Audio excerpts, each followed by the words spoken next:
Hey, how are you doing? I'm good. How are you? I'm doing just great. Dr. Kimberly Young, who is in her second year of residency training, is a rarity.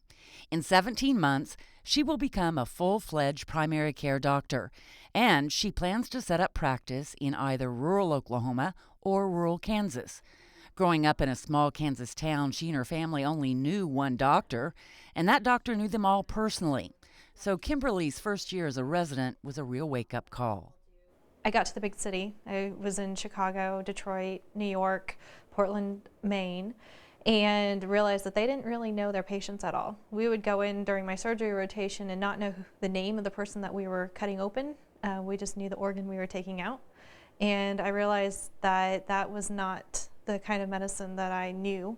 She is now finishing her residency training at the Caney Valley Medical Clinic, which serves about 500 people in Ramona, Oklahoma, and the farms around it. Her supervisor, Dr. Michael Woods, has been in practice for more than 2 decades. He loves his job as a primary care doctor. To walk in the room and see a patient that you've taken care of for 20 years and know their families, delivered their kids, be such a part of their family that you're invited to everything that they do as a family. But he knows most doctors prefer an urban setting. When you're looking at 25% of the population lives in rural communities and less than 10% of the physicians practice in rural communities, and that's nationwide, and Oklahoma is right in there with similar statistics. When Dr. Woods graduated from the University of Oklahoma College of Medicine in 1987, he had $50,000 of student loans to repay. It is a much different story for most doctors today. When all is said and done, how much will you owe for medical I school? will owe pretty close to $300,000. And as a primary care physician, she will be earning significantly less than specialists do. Dr. Woods says that is one reason the number of primary care physicians is dwindling, especially in the rural areas.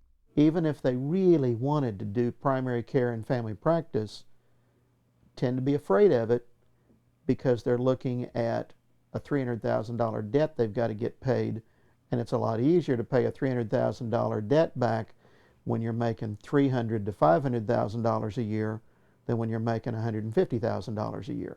Another reason doctors won't go to rural areas is because of the commitment it takes. If you're in primary care, oftentimes it's easier to practice in a group where you share call. Well, that means you want 7 or 8 doctors that are in your group that you share weekend call with, so that you're not on call every weekend. If you're an individual in a small town and the only doctor in town, you really have got a 24-hour-a-day obligation, and it takes a special doc to really want to take that on. Dr. Gerard Clancy is the president of the OU School of Community Medicine in Tulsa. At the on-campus clinic, doctors see 300,000 patients a year.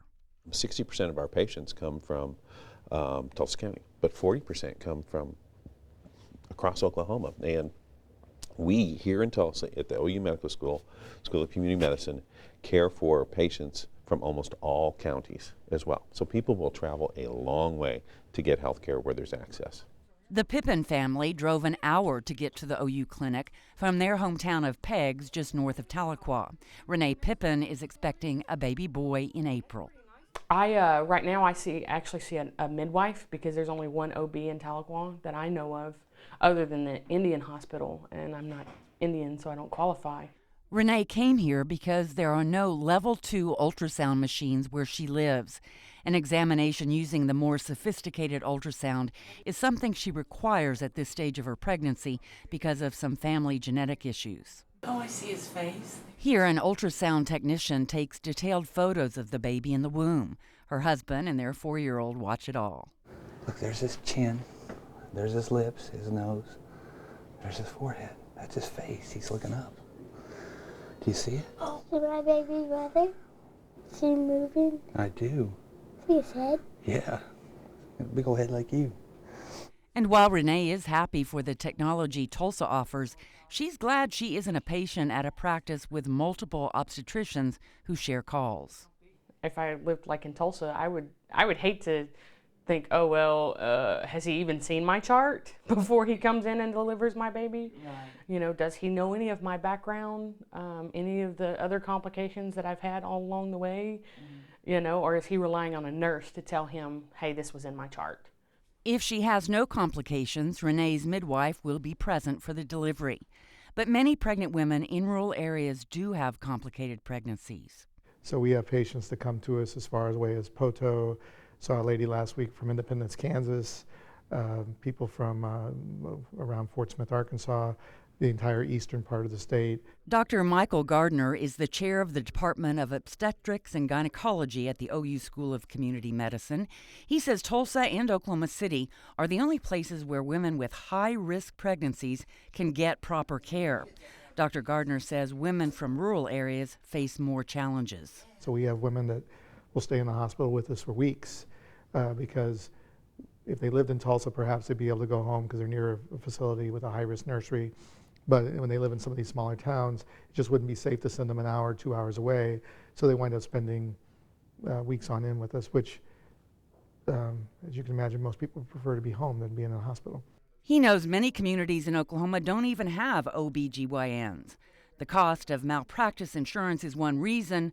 The job is also very demanding. Some of these towns, when you can only have enough volume to support one OB-GYN, very few physicians want to be on call every night, seemingly for the rest of their lives. We've got to figure out a way to make rural Oklahoma attractive to those physicians.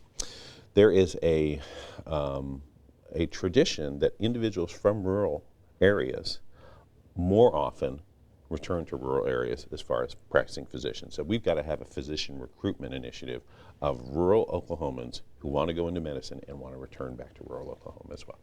Dr. Clancy applauds the work of Dr. Woods, who manages a residency program for students that are inclined to be primary physicians in rural areas. He currently supervises 6. Every Tuesday is an academic day for the medical students.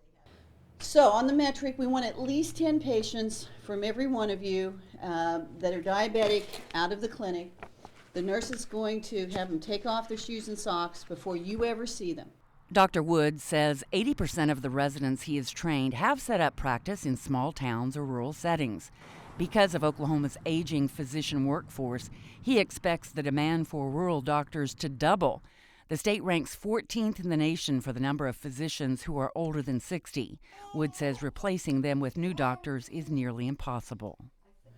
They're not quite willing to sacrifice all of their life, personal, everything else for medicine. So it's getting to where it'll take 2 physicians to replace every rural one that retires now. The rewards of practicing country medicine are more than financial. For some dedicated doctors like Kimberly Young, gratitude from patients is worth its weight in gold. All right, anything else today? No, but I just want to thank you for treating me like part of the family and You're having welcome. enough time to spend a little one-on-one time instead of rushing in and rushing out. You're welcome. I only do it for my favorite patients.